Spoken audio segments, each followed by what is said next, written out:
வணக்கம். மதிமுகம் செய்திகள். இன்றைய முக்கிய நிகழ்வுகளை பார்ப்பதற்கு முன்பாக தலைப்புச் செய்திகளை பார்க்கலாம். சிகாகோவில் 3 நிறுவனங்களுடன் 850 கோடி ரூபாய் முதலீட்டிற்கான புரிந்துணர்வு ஒப்பந்தங்கள். முதலமைச்சர் மு.க. ஸ்டாலின் முன்னிலையில் கையெழுத்து. என் எல்லைக்கு வந்து அவமானம், சும்மா விடமாட்டேன் என மகாவிஷ்ணு விவகாரத்தில் அமைச்சர் அன்பில் மகேஷ் அதிரடி. அமைச்சர்கள் மீதான சொத்து குவிப்பு வழக்கு மறு விசாரணைக்கு உச்சநீதிமன்றம் தடை. அசோக் நகர் பள்ளியில் நடைபெற்ற நிகழ்வு முட்டாள்தனமானது, RS பாரதி காட்டம். சென்னை பள்ளியில் ஆன்மீக ரீதியான வகுப்பு நடத்தியது கண்டனத்துக்குரியது, துரை வைகோ பேட்டி. சூடுபிடிக்கும் ஹரியானா சட்டப்பேரவை தேர்தல், காங்கிரஸில் இணைந்த வினேஷ் போகத், பஜ்ரங் புனியா. சிகாகோவில் முதலமைச்சர் மு.க. ஸ்டாலின் முன்னிலையில் 850 கோடி ரூபாய் முதலீட்டிற்கான புரிந்துணர்வு ஒப்பந்தங்கள் கையெழுத்தாகின. தமிழ்நாட்டிற்கு தொழில் முதலீடுகளை ஈர்க்கும் வகையில் முதலீட்டாளர்களை சந்திப்பதற்காக 17 நாட்கள் பயணமாக தமிழ்நாடு முதலமைச்சர் மு.க. ஸ்டாலின் அமெரிக்கா சென்றுள்ளார். இந்நிலையில் சிகாகோவில் முதலமைச்சர் மு.க. ஸ்டாலின் முன்னிலையில் 3 நிறுவனங்களுடன் 850 கோடி ரூபாய் முதலீட்டிற்கான புரிந்துணர்வு ஒப்பந்தம் கையெழுத்தானது.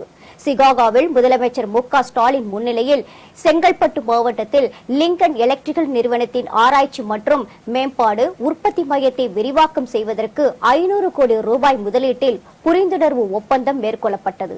மேலும் விசேஷன் பிரிஷன்ஸ் நிறுவனத்தின் சென்சர் அண்ட் டிரான்ஸ்டியூசர் உற்பத்தியை 100 கோடி ரூபாய் முதலீட்டில் நிறுவுவதற்கான புரிந்துணர்வு ஒப்பந்தம் மேற்கொள்ளப்பட்டது. அதேபோல் விஸ்டியன் நிறுவனத்தின் மின்னணு உற்பத்தி மையத்தை 250 கோடி ரூபாய் முதலீட்டில் சென்னை மற்றும் கோயம்புத்தூரில் நிறுவுவதற்கான புரிந்துணர்வு ஒப்பந்தம் மேற்கொள்ளப்பட்டது. மொத்தம் 850 கோடி ரூபாய் முதலீட்டிற்கான புரிந்துணர்வு ஒப்பந்தங்கள் மேற்கொள்ளப்பட்டன. ஆசிரியரை அவமானப்படுத்திய பேச்சாளர் மகாவிஷ்ணு மீது உரிய நடவடிக்கை எடுக்கப்படும் என அமைச்சர் அன்பில் மகேஷ் எச்சரிக்கை விடுத்துள்ளார். சென்னையில் அரசு பள்ளியில் ஆன்மீக சொற்பொழிவு நடைபெற்றது. பெரும் சர்ச்சையை ஏற்படுத்தியுள்ளது. அரசு பள்ளியில் ஆன்மீக சொற்பொழிவான என பள்ளி கல்வித்துறை அமைச்சருக்கு இணையத்தில் பலரும் கேள்வி எழுப்பி வருகின்றனர். இந்நிலையில் இதுகுறித்து சம்பந்தப்பட்ட பள்ளிக்கு சென்ற அமைச்சர் அன்பில் மகேஷ் செய்தியாளர்களிடம் பேசுகையில் அசோக் நகர் பள்ளியில் பேசிய மகாவிஷ்ணு மீது நடவடிக்கை எடுக்கப்படும் என தெரிவித்தார். மகாவிஷ்ணுவை தான் சந்தித்ததற்கும் இந்நிகழ்ச்சிக்கும் தொடர்பு கிடையாது என தெரிவித்த அமைச்சர் அன்பில் மகேஷ் மாநில பாடத்திட்டம் அரசு பள்ளிகளை தவறாக பேசுவதை தான் கண்டிப்பதாகவும் ஆசிரியரை அவமானப்படுத்திய பேச்சாளர் மகாவிஷ்ணு மீது உரிய நடவடிக்கை எடுக்கப்படும் எனவும் தெரிவித்தார். ஏன் ஏரியாவுக்கு நீ வந்து நீ பேசிட்டு இருக்க, என்னோட ஆசிரியரை வந்து நீ வந்து அவமானப்படுத்திட்டு போயிருக்கிற, அதனால ஒன்றை நான் அவ்வளவு சீக்கிரம் நான் சும்மா விட மாட்டேன் என்பதை இந்த நேரத்தில் அடுத்த திட்டமாக தெரிவித்துள்ளேன். எங்களை பொறுத்த வரைக்கும் அந்த காணொலியின் மூலமாக பார்த்ததை வைத்துக் கொண்டு கண்டிப்பாக அவர் மீது, அந்த மகாவிஷ்ணு என்று சொல்லக்கூடிய அந்த நபர் மீது கண்டிப்பாக உரிய நடவடிக்கை எடுக்க வேண்டும் என்பதுதான் துறை அமைச்சர். ஏன்னா இது ஏன் ப்ரொமிசஸ், ஏன் ஏரியாவுக்கு நீ வந்து நீ பேசிட்டு போயிருக்கிறீங்க, என்னோட ஆசிரியரை வந்து நீ வந்து அவமானப்படுத்திட்டு போயிருக்கிற, அதனால ஒன்றை நான் அவ்வளவு சீக்கிரம் நான் சும்மா விட மாட்டேன் என்பதை இந்த நேரத்தில் அடுத்த திட்டமாக தெரிவித்துள்ளேன்.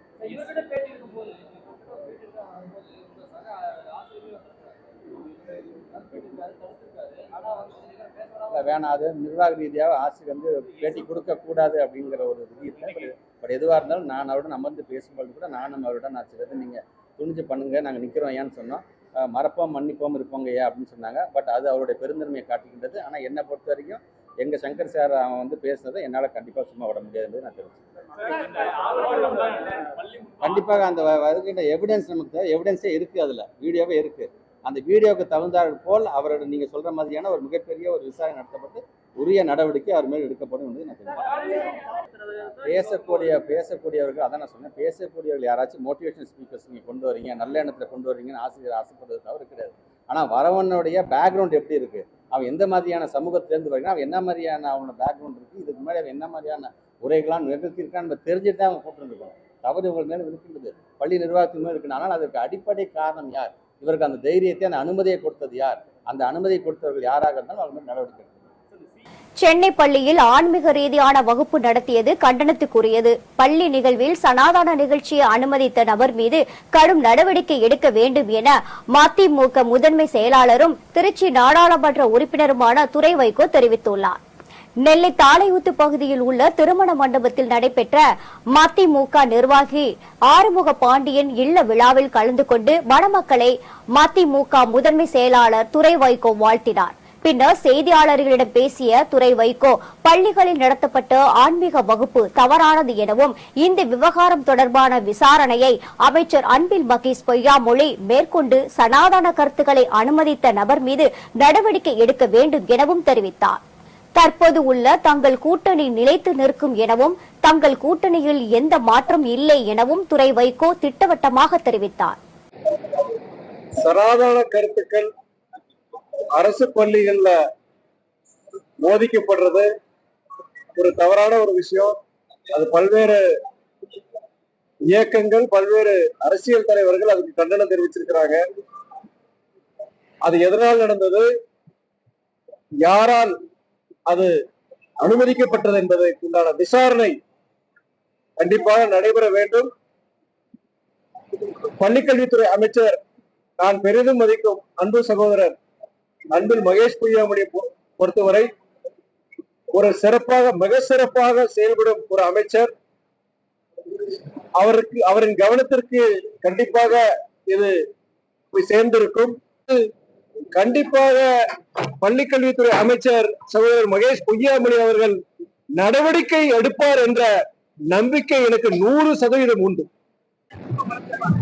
கூட்டணி இடைத்தில் இருக்கும், கூட்டணியில மாற்றம் இருந்தார்.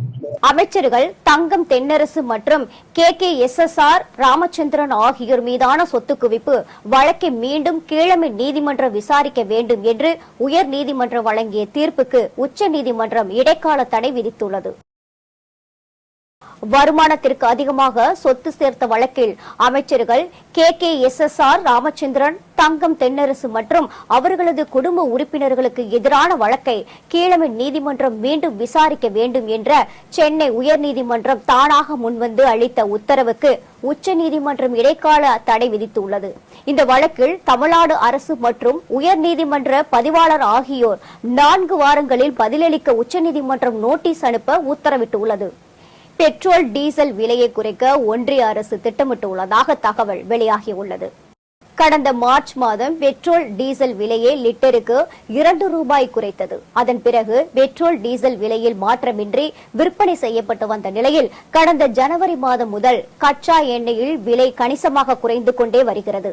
இதனால் மீண்டும் பெட்ரோல் டீசல் விலையை குறைக்க ஒன்றிய அரசு முடிவு செய்துள்ளதாக கூறப்படுகிறது. அதன்படி பெட்ரோல் மற்றும் டீசல் விலை லிட்டருக்கு 4 ரூபாய் முதல் 6 ரூபாய் வரை குறைக்க ஒன்றிய அரசு திட்டமிட்டுள்ளதாக தகவல் வெளியாகியுள்ளது. பாலிவுட் வீரர் பஜ்ரங் புனியா, வீராங்கனை வினோஸ் போகத் ஆகியோர் காங்கிரஸில் இணைந்துள்ளனர். ஹரியானாவில் சட்டப்பேரவை தேர்தல் அடுத்த மாதம் 5ஆம் தேதி நடைபெற உள்ள நிலையில் மல்யுத்த வீராங்கனை வினேஷ் போகத், வீரர் பஜ்ரங் புனியா ஆகியோர் இன்று காங்கிரஸில் இணைந்தனர். இவர்கள் இருவரும் டெல்லியில் உள்ள காங்கிரஸ் தலைமை அலுவலகத்தில் அக்கட்சியின் பொதுச் செயலாளர் KC வேணுகோபால் முன்னிலையில் காங்கிரஸில் இணைந்தனர். இதனைத் தொடர்ந்து செய்தியாளர்களிடம் பேசிய வினேஷ் போகத், பெண்களுக்கு எதிரான குற்றங்களுக்கு குரல் கொடுக்கும் கட்சியில் இணைவதை பெருமையாக நினைப்பதாக தெரிவித்தார். இதனிடையே வினோஸ் போகத் தான் செய்து வந்த இந்திய ரயில்வே பணியை ராஜினாமா செய்துள்ளார். இந்திய ரயில்வேயில் பணியாற்றியது தன் வாழ்க்கையின் பெருமையான மறக்க முடியாத தருணமாகும் என்று அவர் குறிப்பிட்டுள்ளார். சாலையில் சுற்றி திரியும் மனநலம் பாதிக்கப்பட்டவர்களுக்கு என்னென்ன நடவடிக்கை எடுக்கப்பட்டு உள்ளதா எனவும் மாவட்ட வாரியாக அறிக்கை சென்னை உயர்நீதிமன்றம் கேள்வி எழுப்பியுள்ளது. தமிழ்நாடு முழுவதும் சுற்றித் திரியும் மனநலம் பாதிக்கப்பட்டவர்களை மீட்டு அவர்களை பாதுகாத்து உரிய மனநலம் மற்றும் மருத்துவ சிகிச்சைகளை வழங்க உத்தரவிடக் கோரி நாகப்பட்டினம் மாவட்டத்தை சேர்ந்த KV ராஜேந்திரன் என்பவர் உயர்நீதிமன்றத்தில் வழக்கு தொடர்ந்தார். இந்த நீதிபதி D கிருஷ்ணகுமார், நீதிபதி BB பாலாஜி அடங்கிய அமர்வில் விசாரணைக்கு வந்தது. மனுதார் தரப்பில் வழக்கறிஞர் காசிநாத பாரதி ஆஜராகி நாகப்பட்டினம் மாவட்ட ஆட்சியர், காவல்துறை, அரசு மருத்துவமனை நிர்வாகத்திற்கு மனு அளித்தும் மனநலம் பாதிக்கப்பட்டவர்களை மீட்டு உரிய மருத்துவ சிகிச்சை அளிக்கவில்லை என்றார்.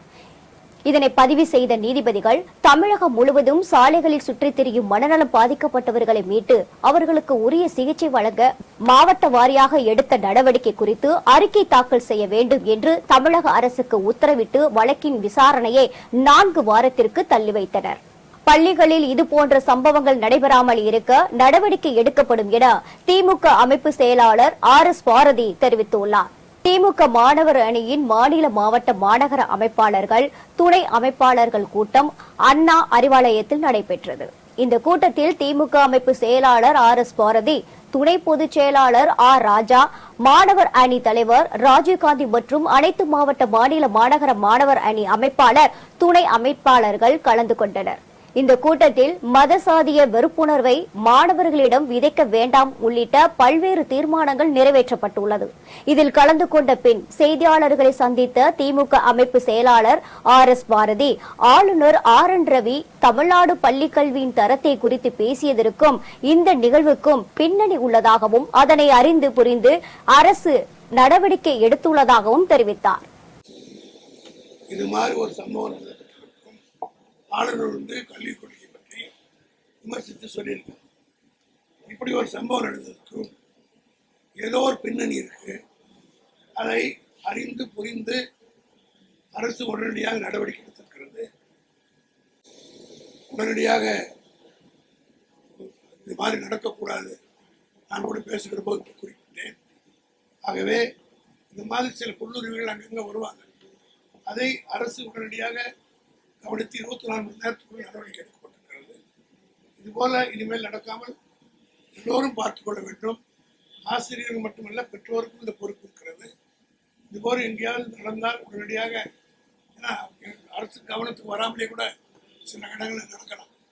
இதுபோன்று வருகிற போது கடுமையான நடவடிக்கை அரசு எடுக்கும் என்பதை இன்றைக்கு துறையின் செயலாளருடைய அறிக்கையும் அமைச்சருடைய பேட்டியும் சொல்லியிருப்பதை பார்க்கிற போது நிச்சயமாக இது போன்ற சம்பவங்கள் இனிமேல் தமிழ்நாட்டில் நடக்காது என்பதை உறுதியாக நம்பலாம்.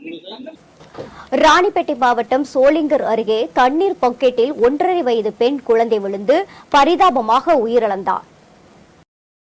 ராணிப்பேட்டை மாவட்டம் சோளிங்கர் வட்டம் அருகே வசிக்கும் ரேவதி வழக்கம் போல் பணிக்கு சென்ற நிலையில் அவரது வீட்டின் அருகே இருந்த 20 லிட்டர் தண்ணீர் பக்கெட்டில் அவரது தேஜாஸ்ரீ என்ற 1.5 வயது பெண் குழந்தை தவறி விழுந்து இறந்துள்ளது. இதனிடையே குழந்தையை காணவில்லை என தேடிய அவரது பாட்டி குழந்தை பக்கெட்டில் விழுந்து இறந்ததை பார்த்து அதிர்ச்சி அடைந்துள்ளார். இதுகுறித்து பானாவரம் காவல்துறையினருக்கு கிடைத்த தகவலின் பேரில் குழந்தையின் சடலத்தை மீட்டு பிரேத பரிசோதனைக்காக சோளிங்கர் அரசு மருத்துவமனைக்கு அனுப்பி வைத்தனர். இதுகுறித்து வழக்கு பதிவு செய்த விசாரணை நடத்தி வருகின்றனர். நகரி கல்வி இன்டர்நேஷனல் பப்ளிக் பள்ளியில் கிரிக்கெட் பயிற்சி வழங்குவதற்கான அகாடமியை சென்னை சூப்பர் கிங் கிரிக்கெட் வீரர் பத்ரிநாத் திறந்து வைத்தார். மதுரை மாவட்டம் சோழவந்தான் அருகே நகரி கல்வி இன்டர்நேஷனல் பள்ளியில் கிரிக்கெட் மைதானத்தில் 6 முதல் 23 வயது வரை உள்ள சிறுவர்கள் மற்றும் சிறுமிகளுக்கு கிரிக்கெட் பயிற்சி வழங்குவதற்கான அகாடமியை சென்னை சூப்பர் கிங் கிரிக்கெட் வீரர் பத்ரிநாத் திறந்து வைத்தார். தமிழகத்தின் 12வது மையமாகவும் மதுரையில் திறக்கப்படும் முதல் சூப்பர் கிங்ஸ் கிரிக்கெட் அகாடமி என்பதும் குறிப்பிடத்தக்கது. இதைத் தொடர்ந்து செய்தியாளர்களிடம் பேசிய தற்போதைய இளைய தலைமுறைகள் மாணவர் பருவத்தினர் கிரிக்கெட்டில் ஆர்வம் கொண்டு இந்திய அளவில் தமிழகத்தில் இருந்து இடம்பெற வேண்டும் எனவும் அதற்காக இதுபோன்ற கிரிக்கெட் அகாடமிகள் முழுமையாக பயன்படும் என்றும் கூறியுள்ளார். இந்த நிகழ்ச்சியில் மதுரை மாவட்ட கிரிக்கெட் சங்கத்தின் செயலாளர் Ramakrishnan, super Kings academy cricket இயக்குநர் லூயிஸ் மரியோனா, கல்வி குழுமத்தின் தலைவர் செந்தில்குமார் ஆகியோர் கலந்து கொண்டனர். மயிலாடுதுறை மாவட்டம் மாந்தே என்ற இடத்தில் வைக்கோல் ஏற்றி வந்த லாரி மின்கம்பியில் உரசி தீப்பிடித்ததில் காயமடைந்த லாரி டிரைவர் மருத்துவமனையில் அனுமதிக்கப்பட்டார்.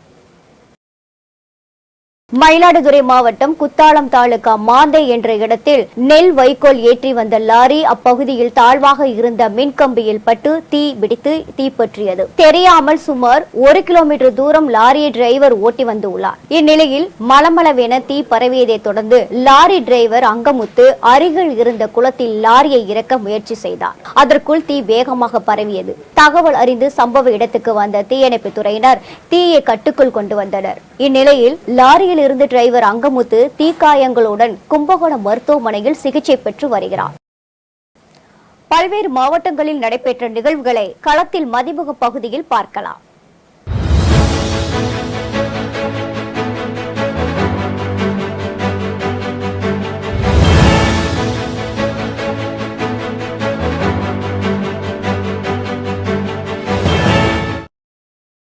ராணிப்பேட்டை மாவட்டம் ஆற்காடு பேருந்து நிலையத்தில் 2,28,00,000 மதிப்பீட்டில் 6 புதிய புறநகர் பேருந்துகளை ராணிப்பேட்டை சட்டமன்ற உறுப்பினரும் தமிழக கைத்தறி மற்றும் துணிநூல் துறை அமைச்சருமான ஆர் காந்தி சிறப்பு அழைப்பாளராக கலந்து கொண்டு கொடியசைத்து தொடங்கி வைத்தார். இந்நிகழ்ச்சியில் மாவட்ட ஆட்சியர் சந்திரகலா தலைமையில் ஆற்காடு சட்டமன்ற உறுப்பினர் ஈஸ்வரப்பன், உள்ளாட்சி அமைப்புகளின் பிரதிநிதிகள், அரசு அலுவலர்கள் என பலர் கலந்து கொண்டனர்.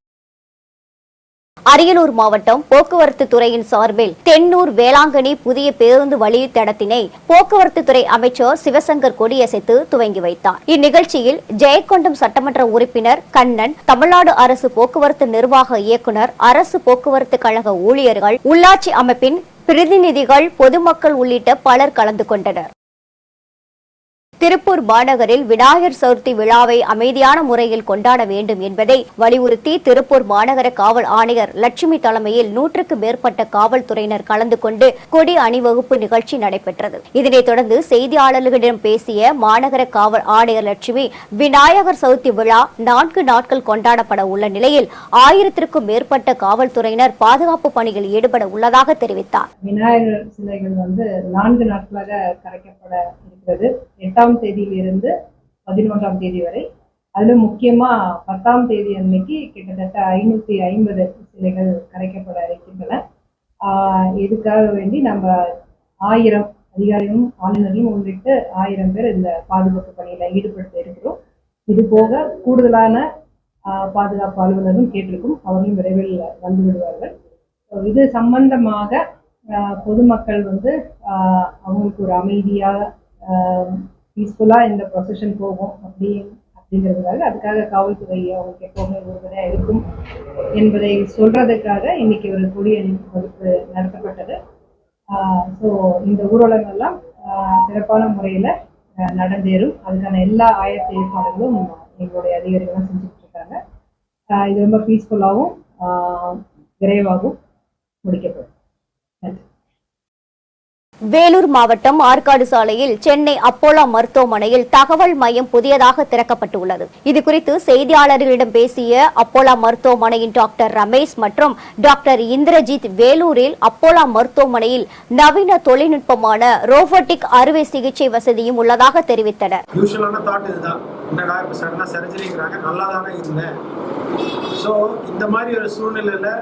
இப்போ வேலூர்லேருந்து இங்கே சென்னை போகணும், சேலம் போகணும், வேறு எங்கேயாவது போய் நாம் இதுக்கு ஒரு செகண்ட் ஒப்பீனியன் எடுக்கணும் அப்படின்னு யோசிக்கும் போது இது ஒரு நல்ல ஒரு வசதி உங்களுக்கு. ஏன்னா இங்கே இந்த டாப் டாக்டர் இங்கே வந்துடுவாங்க. ஸோ உங்களுக்கு அங்கே போக தேவையில்லை. இல்லை இதை ஆன்லைன் கன்சல்டேஷன் பண்ணாலும் இந்த சென்டர் மூலியமாக அது உங்களுக்கு ஃபெசிலிட்டேட் பண்ணி கொடுப்பாங்க.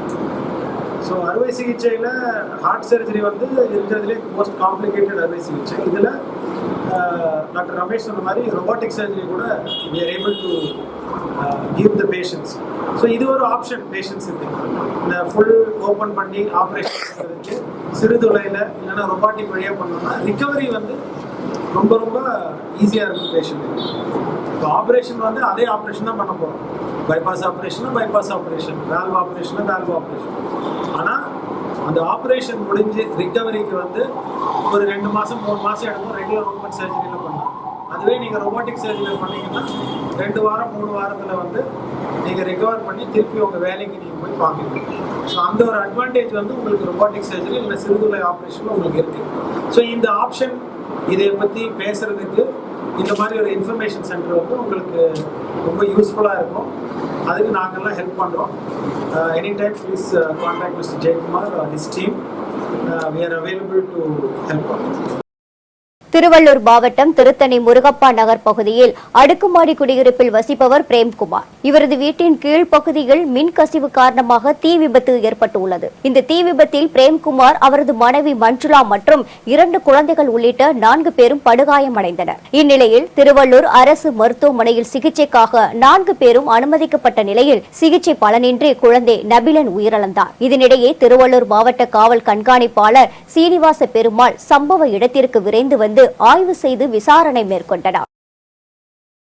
ராணிப்பேட்டை மாவட்டம் சோளிங்கர் வட்டம் அரசினர் மேல்நிலைப் பள்ளியில் ஆசிரியர்கள் தினத்தை முன்னிட்டு மாணவர்களுக்கு 1000 மரக்கன்றுகள் வழங்கும் விழா தலைமை ஆசிரியர் வேலாயுதம் தலைமையில் நடைபெற்றது. இதனைத் தொடர்ந்து செங்காடு கிராமம் ஊராட்சி மன்ற தலைவர் தேவேந்திர மாணவர்களுக்கு மரம் நடும் அறம் மாபெரும் அறம் என்று உறுதிமொழியை அனைத்து ஆசிரியர்களும் மாணவர்களும் எடுத்துக்கொண்டனர். இந்த விழாவிற்கான ஏற்பாடுகளை தேசிய பசுமைப்படை மற்றும் பள்ளி உதவி தலைமை ஆசிரியர்கள் சார்பாக மேற்கொள்ளப்பட்டது.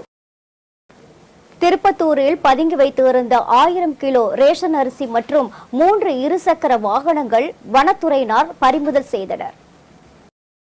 திருப்பூரில் பதுங்கி வைத்திருந்த 1000 கிலோ ரேஷன் அரிசி மற்றும் 3 இருசக்கர வாகனங்களை காவல்துறையினர் பறிமுதல் செய்தனர். திருப்பூர் காங்கேயம் சாலை வீதி குடியிருப்பு பகுதியில் ரேஷன் அரிசி கடத்தி தனி அறையில் பதுக்கி வைத்து அவற்றை கேரளாவிற்கு கடத்தி சென்று விற்பனை செய்து வருவதாக உணவு வட்ட வழங்கல் துறையினர் தகவல் கிடைத்தது. இதையடுத்து அந்த பகுதிக்கு சென்று சோதனை செய்த போது அவர்கள் ஒரு அறையில் ஏராளமான அரிசி மூட்டைகளை பதுக்கி வைத்திருப்பதை கண்டறிந்தனர். இதனைத் தொடர்ந்து 22 மூட்டைகளை பதுக்கி வைத்திருந்த 1000 கிலோ ரேஷன் அரிசி மற்றும் கடத்தலுக்கு பயன்படுத்திய 3 இருசக்கர வாகனங்களை பறிமுதல் செய்து அரிசி கடத்தலில் ஈடுபட்ட நபர்களை காவல்துறையினர் விசாரணை மேற்கொண்டு வருகின்றனர். உலக அளவில் கிராண்ட் மாஸ்டர் ஆவதே எனது லட்சியம் என சதுரங்க விளையாட்டு போட்டிகளில் சாதனை படைத்து வரும் மாணவர் தர்மேஷ் முகுல் தெரிவித்துள்ளார். தர்மபுரியில் தனியார் பள்ளியில் 8ஆம் வகுப்பு படிக்கும் மாணவர் தர்மேஷ் முகுல் சிறு வயது முதலே சதுரங்க விளையாட்டில் அதிக திறன் கொண்டவர். இதுவரை 60க்கு மேற்பட்ட சதுரங்க விளையாட்டு போட்டிகளில் பங்கேற்று மாநில அளவில் நடைபெற்ற போட்டிகளில் பங்கேற்றும் 40 கேடயங்களையும் 10க்கும் மேற்பட்ட பதக்கங்களையும் பெற்று தருமபுரி மாவட்டத்திற்கே பெருமை சேர்த்துள்ளார். அகில உலக சதுரங்க அமைப்பில் 1654 புள்ளிகள் பெற்று தருமபுரி மாவட்டத்தில் முதலிடத்தில் பெற்றுள்ளதாகவும் உலக அளவில் கிராண்ட் மாஸ்டர் ஆவதே தனது லட்சியம் எனது சதுரங்க விளையாட்டு போட்டிகளில் சாதனை படைத்து வரும் மாணவர் தர்மேஷ் முகுல் தெரிவித்தார். அலைசறுக்கு விளையாட்டில் இந்திய அளவில் 2ஆம் இடத்தை பெற்று SRS வித்யா மந்திர் மாணவன் P ஹரிஷ் சாதனை படைத்துள்ளார். செங்கல்பட்டு மாவட்டம் மாமல்லபுரம் அடுத்து உள்ள பூஞ்சேரியில் இயங்கி வரும் SRS வித்யா மந்திர் CBSE மேல்நிலைப் பள்ளியில் 7ஆம் வகுப்பு படிக்கும் மாஸ்டர் P ஹரிஷ் என்ற மாணவன் மாலத்தீவில் உள்ள இலோஸ்தா என்னும் இடத்தில் ஆசிய அளவில் நடைபெற்ற 24 நாடுகள் கலந்து கொண்ட அலைசறுக்கு விளையாட்டில் இந்திய அளவில் 2ஆம் இடத்தை பெற்று சாதனை படைத்துள்ளார். இந்த வெற்றியை கொண்டாடும் வகையில் SRS பள்ளியின் தாளாளர் சரோஜினி ராஜேந்திரன், பள்ளியில் இயக்குனர் சுகன்யா ராஜேந்திரன் மற்றும் பள்ளியின் தலைவர் S ராஜேந்திரன், பள்ளியின் முதல்வர் அருணா குமார் ஆகியோர் மாஸ்டர் P ஹரிஷ்க்கு கோப்பையும் பதக்கங்களையும் வழங்கி ரூபாய் 5000க்கான காசோலையை அளித்து மாணவனை ஊக்குவித்தனர். சென்னை சேர்ந்த மாணவி பசுமருத்தி சுதிஷா அபிநயா நாட்டின் குழுவில் பயின்றவர். இவரது நடன நிகழ்வை பாராட்டிய அபிநயா சிரோன்மணி மற்றும் நாட்டிய தாரகை பட்டம் வழங்கப்பட்டுள்ளது. சென்னை அபிநயா நாட்டியலாவியில் நாட்டிய பயிற்சியை நிறைவு செய்து சேத்துப்பட்டு சின்மயா ஹெரிஸ்டேஜ் சென்டர் தபோவன் ஹாலில் நடைபெற்ற நடன அரங்கேற்ற நிகழ்வில் பெருந்திரளானோர் பங்கேற்றனர். தமிழக கலை பண்பாட்டுத்துறை துணை இயக்குனர் B ஹேமானந்தன் மற்றும் பரதநாட்டிய கலாசேத்ரா அறக்கட்டளையின் பேராசிரியர் K மோகன் சிறப்பு விருந்தினராக கலந்து கொண்டனர். இந்நிலையில் அபிநயா நாட்டியாலயா சார்பில் அபிநயா சிரோன்மணி பட்டமும் பேனாமுனை பத்திரிகையாளர்கள் சமூக ஊடக சங்கம் மற்றும் ஸ்ரீ வாசவி ஜோதி மாத இதழ் சார்பில் நாட்டிய தாரகை பட்டமும் வழங்கப்பட்டது. அலைசறுக்கு விளையாட்டில் இந்திய அளவில் 2ஆம் இடத்தை பெற்று SRS வித்யா மந்திர் மாணவன் P ஹரிஷ் சாதனை படைத்துள்ளார். செங்கல்பட்டு மாவட்டம் மாமல்லபுரம் அடுத்து உள்ள பூஞ்சேரியில் இயங்கி வரும் SRS வித்யா மந்திர் CBSE மேல்நிலைப் பள்ளியில் 7ஆம் வகுப்பு படிக்கும் மாஸ்டர் P ஹரிஷ் என்ற மாணவன் மாலத்தீவில் உள்ள இலோஸ்தா என்னும் இடத்தில் ஆசிய அளவில் நடைபெற்ற 24 நாடுகள் கலந்து கொண்ட அலைசறுக்கு விளையாட்டில் இந்திய அளவில் 2ஆம் இடத்தை பெற்று சாதனை படைத்துள்ளார். இந்த வெற்றியை கொண்டாடும் வகையில் SRS பள்ளியின் தாளாளர் சரோஜினி ராஜேந்திரன், பள்ளியில் இயக்குனர் சுகன்யா ராஜேந்திரன் மற்றும் பள்ளியின் தலைவர் S ராஜேந்திரன், பள்ளியின் முதல்வர் அருணா குமார் ஆகியோர் மாஸ்டர் P ஹரிஷ்க்கு கோப்பையும் பதக்கங்களையும் வழங்கி ரூபாய் 5000க்கான காசோலையை அளித்து மாணவனை ஊக்குவித்தனர். வருகிற நவம்பர் மாத அமெரிக்க அதிபர் தேர்தலில் கமலா ஹாரிஸ் தான் வெற்றி பெறுவார் என்று பிரபல தேர்தல் கணிப்பாளர் தெரிவித்துள்ளார். அமெரிக்க அதிபர் தேர்தல் நடந்த 2016ஆம் ஆண்டில் டொனால்ட் டிரம்பின் வெற்றி மற்றும் 2020ஆம் ஆண்டில் ஜோ பைடனின் வெற்றி ஆகிய இரண்டையுமே ஆலன் லிம்சன் துல்லியமாக கணித்திருந்தார். இந்த தேர்தலில் ஜனநாயக கட்சியின் வேட்பாளர் கமலா ஹாரிஸ் தனது போட்டியாளரான குடியரசுக் கட்சி வேட்பாளரும் முன்னாள் அதிபருமான டொனால்ட் டிரம்பை தோற்கடிப்பார் என்று ஆலன் கணித்துள்ளார். மீண்டும் தலைப்புச் செய்திகள். சிகாகோவில் 3 நிறுவனங்களுடன் 850 கோடி ரூபாய் முதலீட்டிற்கான புரிந்துணர்வு ஒப்பந்தங்கள். முதலமைச்சர் மு.க. ஸ்டாலின் முன்னிலையில் கையெழுத்து. என் எல்லைக்கு வந்து அவமானம், சும்மா விடமாட்டேன் என மகாவிஷ்ணு விவகாரத்தில் அமைச்சர் அன்பில் மகேஷ் அதிரடி. அமைச்சர்கள் மீதான சொத்து குவிப்பு வழக்கு மறு விசாரணைக்கு உச்சநீதிமன்றம் தடை. அசோக் நகர் பள்ளியில் நடைபெற்ற நிகழ்வு முட்டாள்தனமானது, RS பாரதி காட்டம். சென்னை பள்ளியில் ஆன்மீக ரீதியான வகுப்பு நடத்தியது கண்டனத்துக்குரியது, துரை வைகோ பேட்டி. சூடுபிடிக்கும் ஹரியானா சட்டப்பேரவை தேர்தல், காங்கிரஸில் இணைந்த வினேஷ் போகத், பஜ்ரங் புனியா. இத்துடன் செய்திகள் நிறைவடைந்தன. மீண்டும் செய்திகள் காலை 8 மணிக்கு. மேலும் செய்திகளை தெரிந்து கொள்ள மதிமுகம் பிரேம் யூடியூப் தளத்தில் இணைந்திருங்கள்.